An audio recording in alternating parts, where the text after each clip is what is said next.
December is here, our favourite time of the year, where the nights are getting colder and we all start to feel a little older. Lots of presents under the tree and spending time with your family. But there is one thing you must know, Feastivus is back.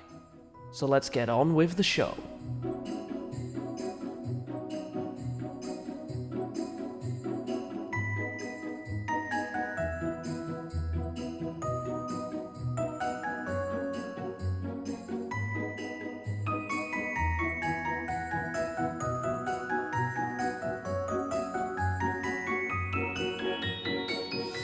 So what is going on, guys? Welcome back to another Plants vs Zombies video here today on the channel. I want to say a big thank you to Electronic Arts for sponsoring today's video.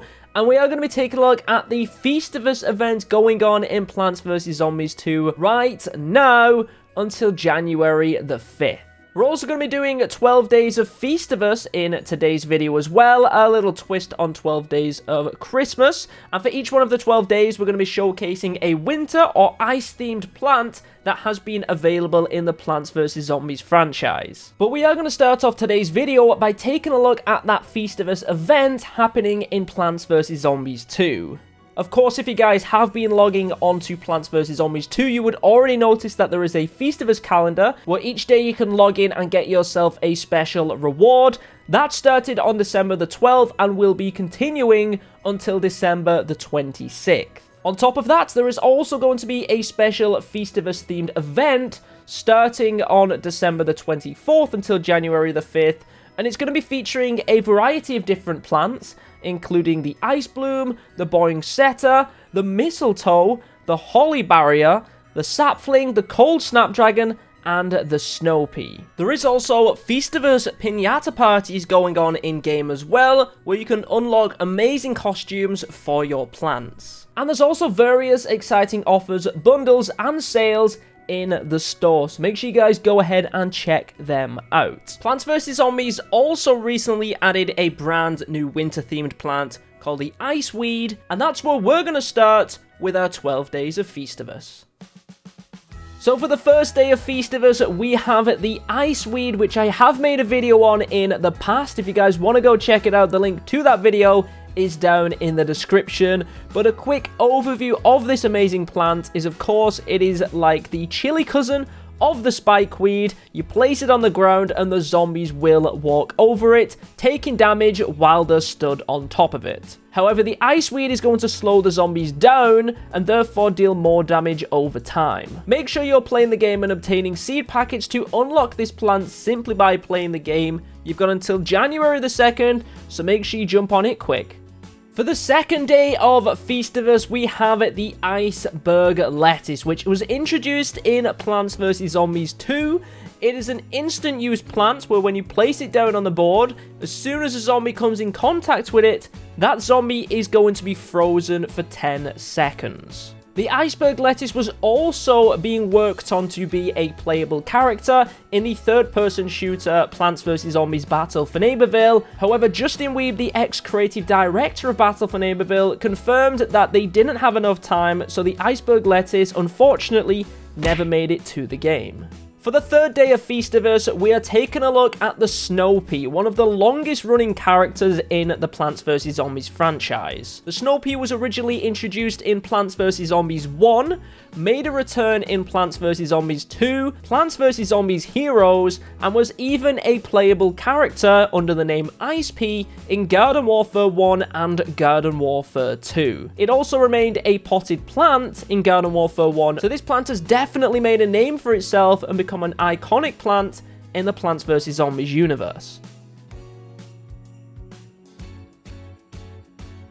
For the fourth day of Feastivus, we have the frozen Citron as the plant that we're going to be taking a look at, which was a playable character in Plants vs Zombies Garden Warfare 2. It was the ice variant of the Citron class, which was like an orange or a citrus plant. And of course, the frozen Citron was able to freeze enemies, which stopped them from being able to move and also shoot their weapon, which then made them a very easy target for the frozen Citron to take out. The frozen Citron had two forms. It had a regular form where it would walk around on its little Citron legs, and then it had a second form where it would go into a ball or a sphere and roll around at a much faster pace. For the 5th day of Feastivus, we have the Winter Melon, which once again originated in the original Plants vs. Zombies game. The Winter Melon was a very expensive but very powerful plant in which it would lob frozen winter melons at the zombies. It would not only damage zombies in the lane that it was in, but it would also deal damage in the adjacent lanes as well. And on top of that, it also slowed down the zombies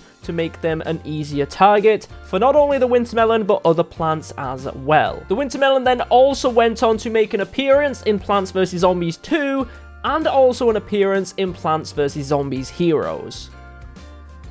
For the 6th day of Feastivus, the plant that we're taking a look at is the Ice Cactus, which was introduced in Garden Warfare 1 and also made it into Garden Warfare 2. The Cactus was a playable character class, and it was the sniper class for the plants team, and the Ice Cactus, of course, was a variant of the Cactus, which could slow down enemies and freeze them when they got hit. It wasn't the best character in the game, however, being able to slow your enemies down and freeze them definitely made the Ice Cactus more of a support character to then help the rest of your team take those zombies out. So we are now halfway through this list. Make sure you head down into the comment section and let me know your favorite winter themed plants. And also, if you guys haven't already liked the video or subscribed, make sure you do so you don't miss out on any other content we create here on the channel. For day number 7 of Feastivus, we are taking a look at Frost Rose, which was the ice variant for the Rose character class in Garden Warfare 2. First of all, let me say that I think the Frost Rose looks incredible. It is one of the best designed characters in Garden Warfare 2, and it's also one of my favorite Rose characters as well. What made the Frost Rose unique is you could fire single shots to slowly freeze your enemies. However, you could also charge up her weapon and do a massive explosion which would freeze an enemy when it gets hit. For day number 8 of Feastivus, we are going to be taking a look at the cold Snapdragon, which is the ice variant of the Snapdragon in Plants vs. Zombies. Now, the cold Snapdragon works very similar to the regular Snapdragon in that it will deal damage in a 2x3 area in front of the cold Snapdragon. However, instead of dealing fire damage, it actually sprays an ice mist which will slow down the zombies, making them move slower and also attack slower. I do also want to touch on the design of the cold Snapdragon because I think it looks absolutely incredible. I love the woolly fur coat that they gave to this plant. It definitely makes it fit in with the environment that it's meant to be in, but it also looks really, really adorable. Moving on to day number 9 of our 12 days of Feastivus, we are taking a look at the Ice Bloom, which is another plant introduced into Plants vs. Zombies 2. The Ice Bloom works very similar to a plant-fooded Iceberg Lettuce in that it will freeze all zombies on the board for a period of time. However, with the Ice Bloom, it's going to deal damage to all zombies that are affected and also slow them down significantly when they come out of being frozen as well. The Ice Bloom is also one of the plants that you will be able to try out in some of the Feastivus events going on over the holidays, so make sure you check it out and give it a try. For number 10 in our 12 days of Feastivus, we are jumping back over to Garden Warfare 2 to take a look at the Yeti chomper, which is the ice variant of the chomper class. Now, what makes the Yeti chomper very unique is it was the first ranged attacking chomper in the Plants vs. Zombies series. Instead of it chomping down on the enemies, it actually spit out like frozen snowballs, which would deal damage to the zombies, slow them down, and you can then finish them off. The Yeti chomper is also completely covered in white fur, hence the name Yeti Chomper. I don't think it's going to take too long for you guys to guess where the inspiration came for this character.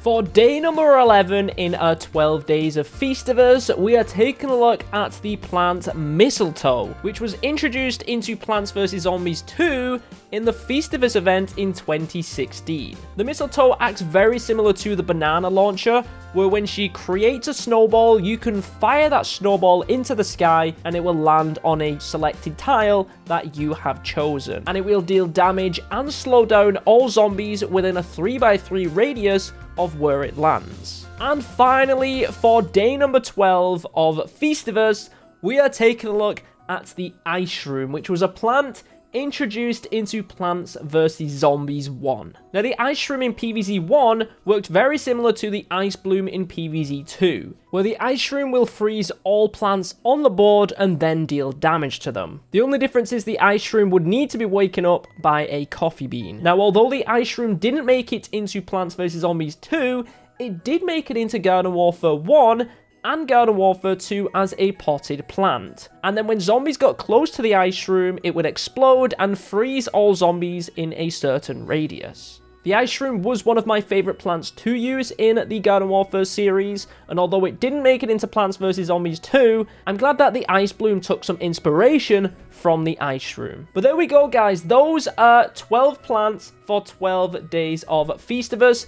Let me know which is your favourite in the comment section down below. And just remember, there is a whole bunch of Feastivus content going on right now in game, so make sure you go check it out and have a good time. But that is all I've got for today's video. I hope you guys have a nice rest of the year, and I will see you guys hopefully in 2022.